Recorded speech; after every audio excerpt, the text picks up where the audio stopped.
Human trafficking, a worldwide industry which is said to earn around £700 per second, £32 billion profit annually, and one of the most lucrative criminal industries in the world. Dr. Laura Lederer of Harvard University states, over the last 10 years, the numbers of women and children who have been trafficked have multiplied, so that they're now on par with estimates of the numbers of Africans who were enslaved in the 16th and 17th centuries. Contrary to popular belief, Britain is a major destination for traffickers. Women can be sold for between £500 and £8,000, with some forced to work for 16 hours and around 30 men a day.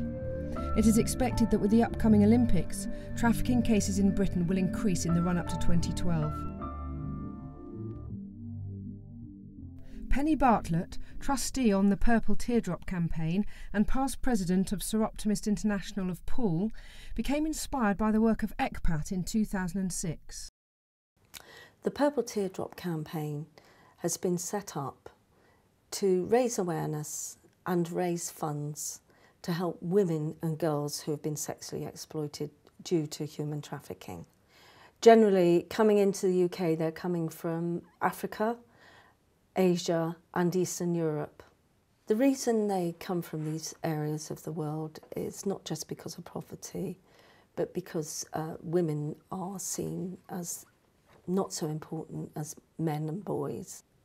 The men that traffic these women are from all backgrounds and all races.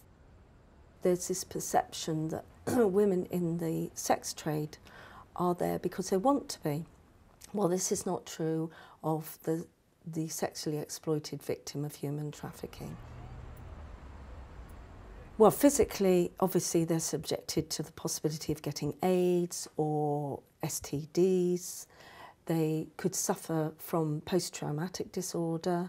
They will turn to drugs. Drugs will be offered to them to ease the pain or to just get them to work without arguing. Their whole pride is taken away. And you just have to imagine as a woman what that must feel like, and to a child. Annette Brooke, Liberal Democrat Parliament member for Mid Dorset and North Poole, passed this early day motion on the 1st of November 2010. That this House congratulates the Soroptimist International of Poole for highlighting issues of trafficking for sexual exploitation through the Purple Teardrop campaign. Recognises that over the last year 4,000 people have been trafficked into the UK and forced to work as prostitutes. Is concerned that advertising of sex for sale increases greatly when large numbers of tourists gather for sporting events such as the Olympics, and urges the government to take action to reduce demand in the UK for trafficked women. Annette has worked for the Sexual Offences Act in Poole and spent time in a safe house in Moldova working with victims of trafficking. Once you table an early day motion, your objective is to get as many MPs to sign up to it as possible. So it's a very useful device, but it is primarily awareness raising. I don't actually know the numbers, and I suspect nobody does, and I think it's a much greater problem than we actually admit in this country. But certainly we are aware of it in the cities, London and Birmingham, but I think every day here in Dorset we think, oh no, that's nothing to do with us. But in fact, there are incidents of houses and other establishments being used to bring young women here and for them to be exploited. Up until recently, Dorset Police have even had police specially assigned to the task of actually trying to, obviously, track down trafficked women and then take appropriate action. So we do need to be aware that it's on our doorstep now. The Salvation Army works with victims of human trafficking to help rebuild their lives after such tragic ordeals. One of these women, Elena, has shared her story. Hi, my name is Elena and I'm 18. I learned about human trafficking at school in Eastern Europe. Of course, like all the other girls, I thought it could never happen to me. I thought I was invincible. About 3 years ago, at a cousin's party, a man approached me.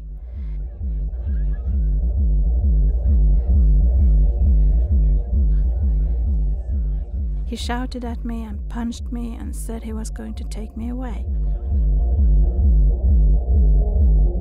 He made threats towards me and my family and forced me to go to the police station to get an identity card so that I could leave the country. He forged my mother's signature on a form because I was under 18 and you can't travel without consent of parents. He told me to pack a bag. I wasn't even allowed to tell my mother that I was leaving or to say goodbye. As far as my mother knew, I had just disappeared. I was put on a bus and told I would be met at the other end.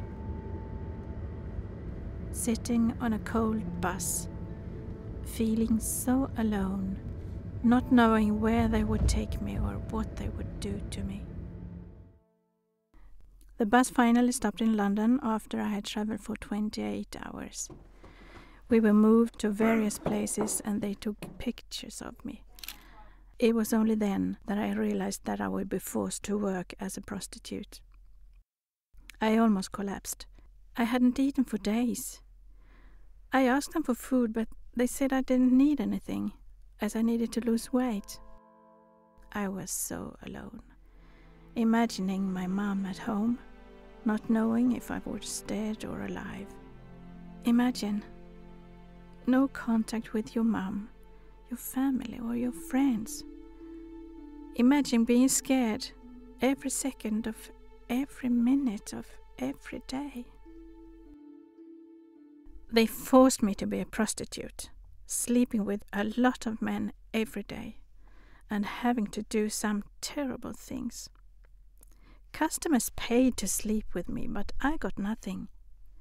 I was forced to take drugs like cocaine, ketamine and cannabis. When I told my captors that I wanted to leave, they flew into a rage, shouting and threatening me. They punched me and slapped me around my stomach so much that I could hardly breathe. They threatened to cut my legs off if I tried to leave. I felt so weak that I thought I would collapse with the pain, but they wouldn't allow me to seek medical treatment. I thought they were going to kill me. I have never been so scared in all my life. I would prefer to die than continue to live like this. I planned my escape. I couldn't risk anything going wrong. I was allowed to go to the local petrol station alone to buy a drink. And on the first occasion, I returned immediately so that I could gain the trust of those who were holding me. On my third visit to the petrol station shop, I got the courage to ask to call the police.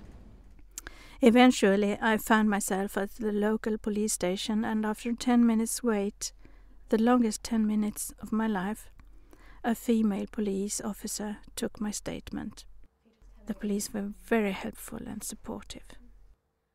Eventually, the police tracked down the people who had trafficked me and forced me into prostitution. They were arrested and charged and sent to prison.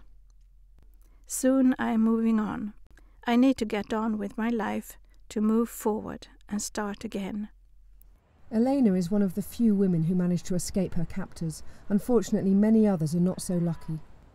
They can't get out, they've no status because their ID's been taken away from them, and they won't try to escape because they will think that the British police are as corrupt as their own police back home. UNICEF took me to a place called Moldova, where I visited a refuge where some of those young women who'd been returned from other countries to which they'd been trafficked were spending some time actually trying to recover from the terrible experiences that they had. It was just so awful, it really was. And the awful thing that we heard was that the girls would spend some time there, they'd go back to the villages, and the chances are that they would be trafficked again. Everything is coming together in preparation for the London 2012 Olympic Games. But with this excitement comes apprehension for authorities and anti-trafficking organisations. As with many large sporting events, there is a threat that the influx of young male visitors and increased trading will result in higher demand for prostitutes and cheap labour. Originally, our research showed that there was a big problem in 2006 in Germany when they hosted the World Cup. And they were saying that there was a rise in prostitution, basically. That was the biggest thing. And so we were very concerned. As regards Germany in 2006, prostitution was legalised. There was also talk that brothels were purpose-built and women were brought in specially for the punters. Charmaine Gelbert is currently undergoing a PhD in gender studies at Cambridge University. In 2010, she completed an in-depth study of how the South Africa World Cup affected the trafficking industry in the area. So the work that I did in South Africa was for an organisation called Chaste. It was looking at preventative strategies around the World Cup in South Africa, which were employed by both governmental and non-governmental organisations. Human trafficking is a particular issue in South Africa because it is a country of origin, transit and destination. We have 3.4 million AIDS orphans. We have women and children who are unemployed and unable to access money, so are obviously open to prostitution. There were a number of preventative strategies implemented. There were 2 red card campaigns in South Africa, and the idea behind it was to give a red card to child abuse and exploitation. There was no evidence in South Africa to say that human trafficking increased. What there was a lot of awareness created by these NGOs, and a lot of civil society put pressure onto the government to act. So because as a result of that, they did a lot of brothel raids. They went around and they were at the borders, they were far more sort of alert to people being smuggled in. The lack of increase over the time could be that the prevention strategies were in place, or it could just be that there's a false assumption that people are assuming that when men gather that they're going to be demanding sex, and this is therefore going to facilitate human trafficking. With the current economic cuts, many are concerned that the amount of funding needed to avoid an increase in trafficking will be insufficient. I think that we have made a lot of progress with raising awareness, but I think that's patchy. I think we're seeing cutbacks now, so it becomes even more important to raise awareness of it. We're being told that there's training going on with the police and frontline workers, but we're also getting requests for help. We're not sure that the government are actually taking the right precautions. Preventative strategies are important regardless, because it's such a horrific crime. When you speak to victims and you hear their stories, it is fairly horrific. This could be the centre for activity for international human traffickers, the 2012, and what a responsibility we have. It seems incredible when we celebrate the end of the slave trade, hundreds and hundreds of years ago that it ended, but this is our modern day society, slave trade.